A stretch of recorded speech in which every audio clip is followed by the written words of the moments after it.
অনুষ্ঠিত হলো জেলা ভিত্তিক লোকশিল্পী সম্মেলন। জেলা ভিত্তিক লোকশিল্পীদের সম্মেলন অনুষ্ঠিত হলো জলপাইগুড়িতে।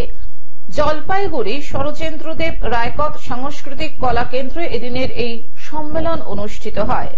এদিন জেলার 500 জন লোকশিল্পীদের নিয়ে এই অনুষ্ঠানটির আয়োজন করা হয়।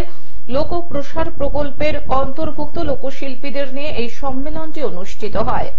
অনুষ্ঠানে উপস্থিত ছিলেন অতিরিক্ত জেলা শাসক প্রিয়দর্শিনী ভট্টাচার্য, জেলা পরিষদের সভাধিপতি কৃষ্ণা রায় বর্মন, রাজগঞ্জ বিধানসভা কেন্দ্রের বিধায়ক খগেশ্বর রায়, জেলা তথ্য ও সংস্কৃতি আধিকারিক সহ অন্যান্য বিশিষ্ট অতিথিরা। অনুষ্ঠানের শুরুতে রাজ্য সঙ্গীত পরিবেশিত হয়। এরপর উপস্থিত অতিথিরা প্রদীপ প্রজ্বলন করেন। লোকশিল্পীরা উদ্বোধনী সঙ্গীত পরিবেশন করেন।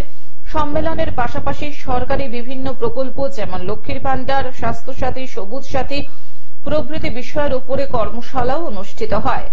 এরপর উপস্থিত লোকশিল্পীরা বিভিন্ন সরকারি প্রকল্পের উপরে লোকসঙ্গীত পরিবেশন করেন।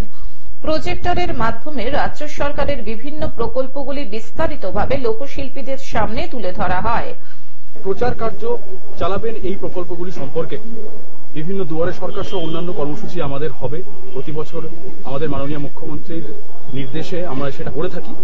সেই সকল ক্ষেত্রে এই গানগুলি তখন আমাদের কাছে অনেক বড় ভূমিকা পালন করবে। সেই উদ্দেশ্যেই আজকের এই অনুষ্ঠান। এই বিষয়ে জেলা পরিষদের সভাধিপতি কৃষ্ণা রায় বর্মন জানান, মুখ্যমন্ত্রী মমতা বন্দ্যোপাধ্যায়ের উদ্যোগে জেলা ভিত্তিক লোকশিল্পীদের নিয়ে লোকশিল্পী সম্মেলন অনুষ্ঠিত হচ্ছে। লোকশিল্পীদের সম্মান প্রদানের উদ্দেশ্যেই এই অনুষ্ঠান। রাজ্য সরকারের বিভিন্ন প্রকল্পগুলি তুলে ধরা হলো লোকশিল্পীদের সামনে, যাতে তারা গ্রাম স্তরে এই প্রকল্পের সুবিধার কথা পৌঁছে দিতে পারে। শুধু তাই নয়, ডেঙ্গু নিয়েও আমরা সচেতনতা প্রচার করব। অপরদিকে জেলা তথ্য সংস্কৃতি আধিকারিক স্বরূপ বিশ্বাস জানান, আমাদের জেলার প্রায় 2700 জন লোকশিল্পীর মধ্যে লোকপ্রসার শিল্পের অন্তর্গত 500 জন লোকশিল্পীকে নিয়ে এই অনুষ্ঠান করা হচ্ছে।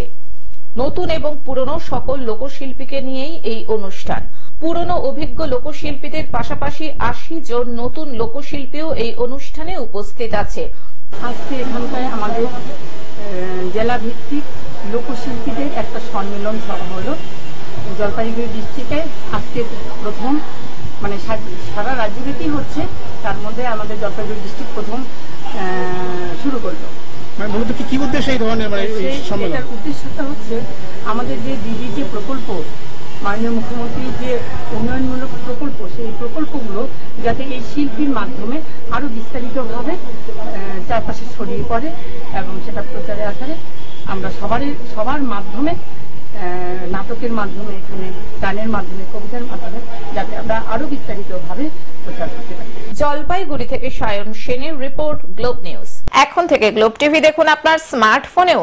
গুগল প্লে স্টোর অথবা অ্যাপল স্টোর থেকে ডাউনলোড করুন গ্লোব টিভি লাইভ অ্যাপ। এছাড়াও জিও টিভি অ্যাপ থেকেও দেখুন গ্লোব টিভি লাইভ।